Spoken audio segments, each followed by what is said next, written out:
And even the feminine principle is often equated with the negative principle. Although women's people don't like that kind of thing, but when they get through understanding what I'm going to tell you, I don't think they'll object.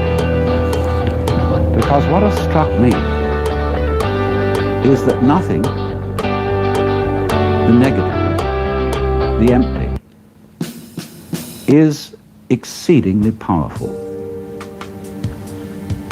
I would say, not ex nihilo nihil fit, out of nothing comes nothing, but I would say you can't have something without nothing.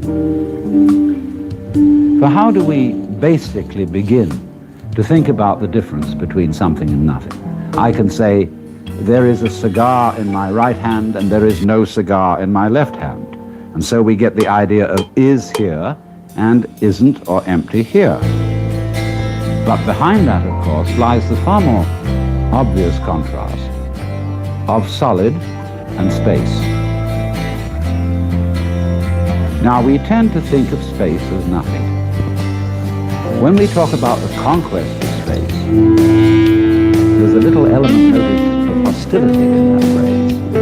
But actually, we're talking about the conquest of distance.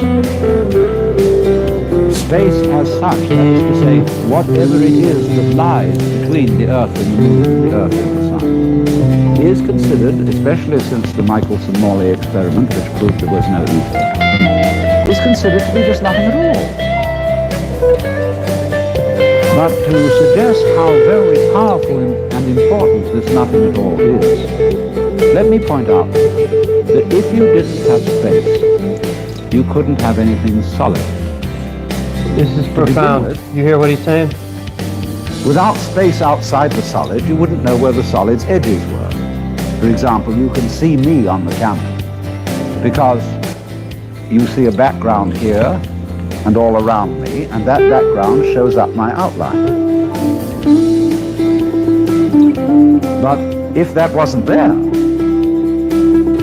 then you would notice, say, only the beads and the microphone here, and this would become the background.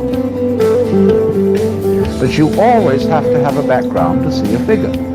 You just can't do without it. So that means that the figure and the ground, the solid and the space, in some way are inseparable and go together. Now, we find this very commonly in the phenomena of magnetism and electricity.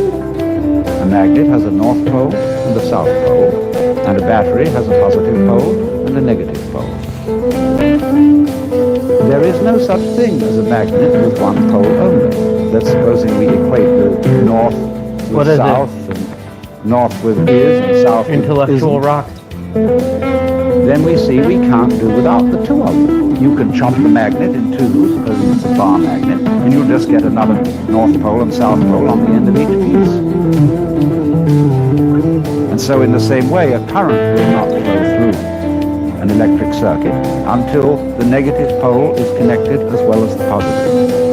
Because the current does not wait in the wire like water in a hose and then begin to flow when you, as it were, connect it with the negative pole like turning on the nozzle.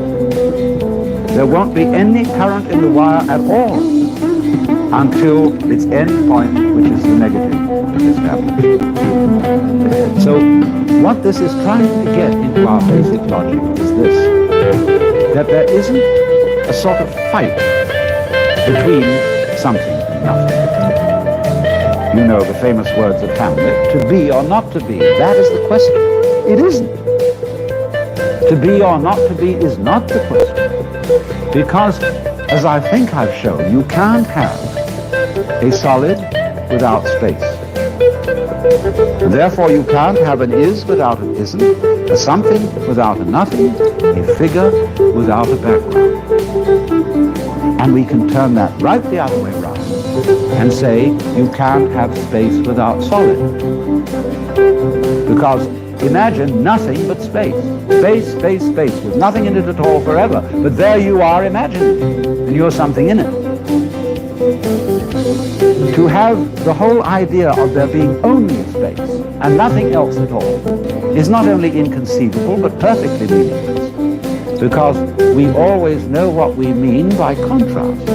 We know what we mean